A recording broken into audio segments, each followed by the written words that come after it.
Bom, gente, nessa aula nós vamos discutir um pouquinho sobre os estados físicos da matéria, né?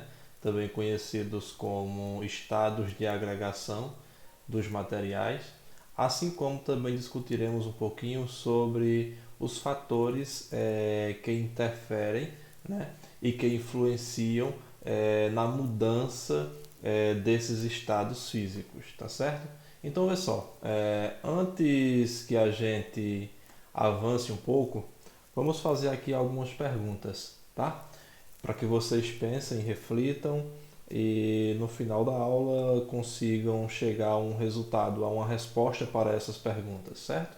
Bom, a primeira é o seguinte: é possível uma substância estar em mais de um estado físico ao mesmo tempo?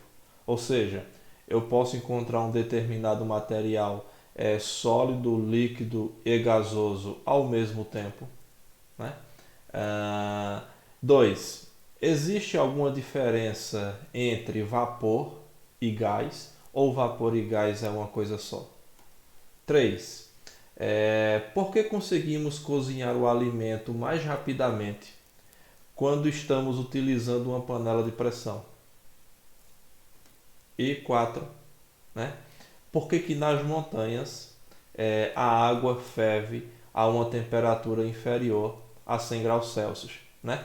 Porque a gente sabe que no nível do mar, né, a água entra em ebulição, né, ela ferve a uma temperatura igual a 100 graus Celsius, né? Mas por que que nas montanhas essa temperatura é inferior a 100 graus? Eu não preciso aquecer a água a 100 graus para que ela comece a ferver, certo? Então fica aí essas quatro perguntas para que vocês reflitam um pouquinho sobre elas, tá? Agora antes, a gente precisa ver alguns conceitos, né? Bom, os estados de agregação ou estados físicos dos materiais, né? Os mais conhecidos são três, né? O sólido, né? O estado líquido e o estado gasoso, tá certo? Bom, gente, nesses desenhos que vocês conseguem observar aqui, né, nós temos a água no estado sólido, né, o gelo. Nós temos a água aqui no estado líquido, né, em um lago. E nós temos aqui a água no estado gasoso, né, o vapor de água. Esses são os principais estados de agregação, são os principais estados físicos dos materiais, tá certo? Bom, então vamos falar um pouquinho sobre eles, né? Primeiro sobre o estado sólido. Então, pessoal, vê só. As substâncias, os materiais, são constituídos, são formados a partir de partículas, tá? E essas partículas possuem uma massa, né? Possuem uma determinada carga.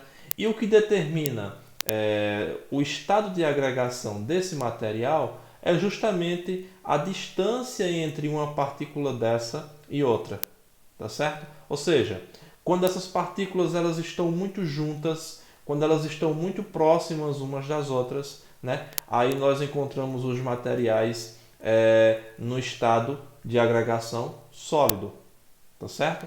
Vê só, quando a distância entre essas partículas é um pouquinho maior, né, nós encontramos os materiais no estado de agregação líquido, né? E quando a distância entre uma partícula e outra é muito grande, tá? Aí nós encontramos a matéria no estado de agregação gasoso, tá? Então, estados físicos dos materiais ou estados de agregação, né, podem ser entendidos dessa maneira, tá? As partículas muito próximas, então nós temos o estado sólido, tá? As partículas um pouco distantes, né? E essa distância garante uma certa mobilidade entre elas. Aí nós temos o material no estado líquido, tá? E quando essa distância é muito grande, né? Nós temos, como exemplo, a matéria no estado gasoso, tá? Por exemplo, eu consigo sentir que aqui tem ar, né? Mas as partículas elas estão tão distantes umas das outras que eu sequer consigo visualizar o ar, tá certo? Então vê só, a gente também pode entender que quando o material está no estado sólido, né, essas partículas, ó, elas ficam bem organizadas, né? E bem próximas umas das outras, conforme vocês conseguem ver aqui nesse desenho, tá certo? Um exemplo de um material no estado sólido, nós temos aqui uma bolinha de bilhar, né? A chamada bola 8, tá certo? Então, vê só, pessoal, os sólidos são aqueles materiais que possuem forma e volume fixos, tá certo? O material no estado sólido não muda a sua forma, não é assim? Bom, em contraposição ao estado sólido, nós temos o estado líquido, né? Onde o material ele muda de forma, tá certo? Veja só, eu posso, nesse caso aqui, transferir a água, né, de uma garrafa PET que possui uma determinada forma, e ao despejar essa água em um copo, né, esse líquido assume a forma do outro recipiente. Ok? Então, quando o material encontra-se no estado de agregação líquido, ele não possui uma forma fixa, possui o volume fixo, né? Ou seja, se aqui eu tinha 2 litros de água e esse copo couber aqui, ele vai comportar os mesmos 2 litros de água. Porém, a forma ela é variável, a forma ela muda, tá certo? Então, vê só. Quando a gente tem um material no estado líquido, veja, eu não tenho aquela organização que eu tenho quando tinha um material aqui no estado sólido, tá? Perceba que no estado sólido as partículas elas estão bem próximas, né?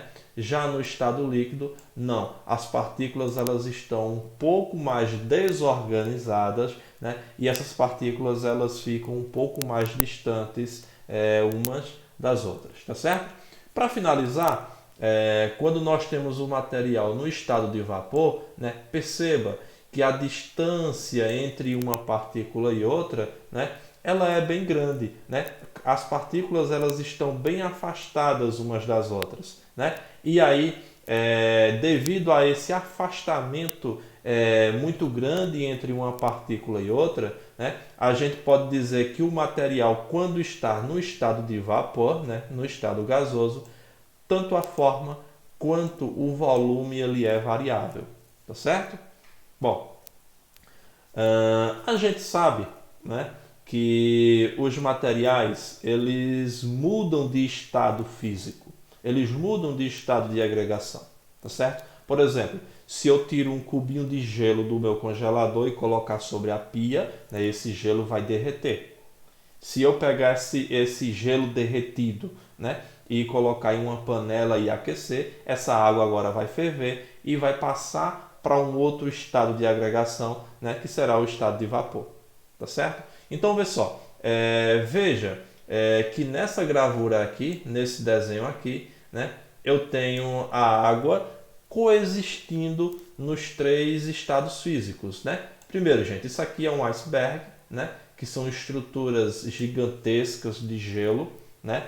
Que encontram-se nos oceanos onde as temperaturas são extremamente baixas, né? Em locais do nosso planeta Terra, em que as temperaturas são extremamente baixas, né? Veja que aqui o gelo, né? Nós temos a água no estado sólido, certo? Ao redor desse gelo aqui, né? Nós temos a água no estado líquido, tá? E aqui na parte superior, né? No ar, nós temos vapor de água. Então eu posso dizer aí que nesse caso eu tenho a água, né, uma mesma substância, existindo em 3 estados de agregação diferentes.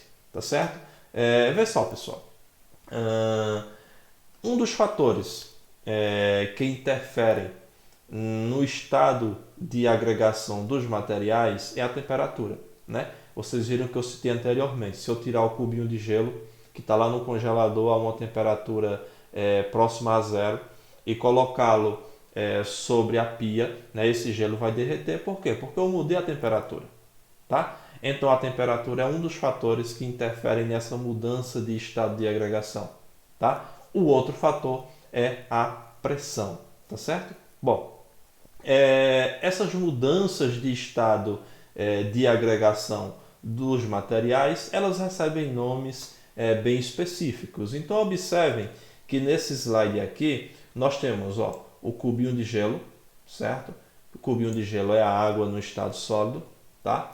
Nós temos aqui a água em um copo, né? Representando o material no estado líquido, tá certo?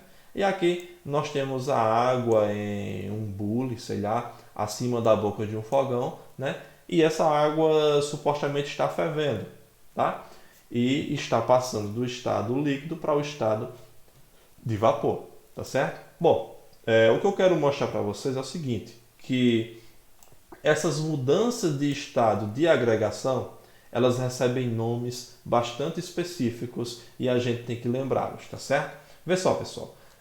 Nesse caso aqui, acompanha a seta, né? Eu tenho o gelo, a água sólida, saindo do estado sólido e indo para o estado líquido, né? Tirei o meu cubinho de gelo da geladeira, né? Nesse caso, ocorre o que nós chamamos de derretimento, tá certo?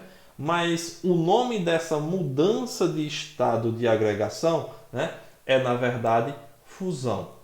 Então, quando eu falar para vocês de agora em diante da fusão, vocês precisam entender que alguma coisa que estava no estado sólido está passando para o estado líquido, ou seja, está derretendo, né? Bom, se eu pego essa água e aqueço, né, ela vai passar para o estado de vapor, né? Ela vai vaporizar, tá certo? E o nome desse processo aí chama-se de vaporização, tá certo? Então, notem, pessoal, que existem também alguns materiais, né, que podem passar diretamente do estado sólido para o estado de vapor, tá certo? E o nome dessa passagem do estado sólido diretamente para o estado de vapor, sem passar pela fase líquida, nós chamamos de sublimação, tá certo? O que eu quero que vocês entendam é o seguinte, que ao tirar o cubo de gelo lá do congelador da nossa geladeira e colocar sobre a pia, ele derrete. Que ao aquecer essa água na boca de um fogão, ela vai vaporizar, né? Que se eu pegar um determinado material que consiga sublimar, ou seja, passar do estado sólido para o estado de vapor diretamente, todos esses fenômenos aí ocorrem porque o material conseguiu absorver energia, conseguiu absorver calor, tá? Do contrário, né, a água estando agora no estado de vapor, ela pode voltar ao estado líquido, tá? Mas por que ela volta para o estado líquido? Porque perde parte desse calor que ela absorveu, tá certo? E que se eu pegar a água agora no estado líquido e colocá-la no congelador, né, vai ocorrer aí um processo que nós chamamos de solidificação, né, e a água vai tornar-se sólida novamente, tá? E que tem alguns materiais que podem passar do estado de vapor diretamente para o estado de agregação sólido. E isso nós chamamos de ressublimação ou sublimação reversa, tá certo? Pessoal, a condensação, tá? A solidificação e a sublimação reversa ou ressublimação ocorrem porque o material perde calor, ocorrem porque o material perde essa energia, tá certo? Então, vê só, quando um processo ocorre mediante a perda de calor, né? Mediante a perda de energia, nós dizemos que são processos ou transformações exotérmicos, tá? Que quando as transformações ocorrem mediante a absorção de energia, ocorrem mediante a absorção de calor, né? Nós chamamos isso daí de transformação, né? Ou de processos endotérmicos, tá? Então, vê só, nas mudanças de estado físico, quem que são endotérmicos, né? A fusão, tá? A vaporização e a sublimação, tá? Quem que são exotérmicos, ou seja, ocorrem com a liberação de calor, né? A condensação, tá? A solidificação e a sublimação reversa, tá certo? Bom, nós vimos o que é fusão, o que é solidificação, tá? Então, o que seria temperatura de fusão, né?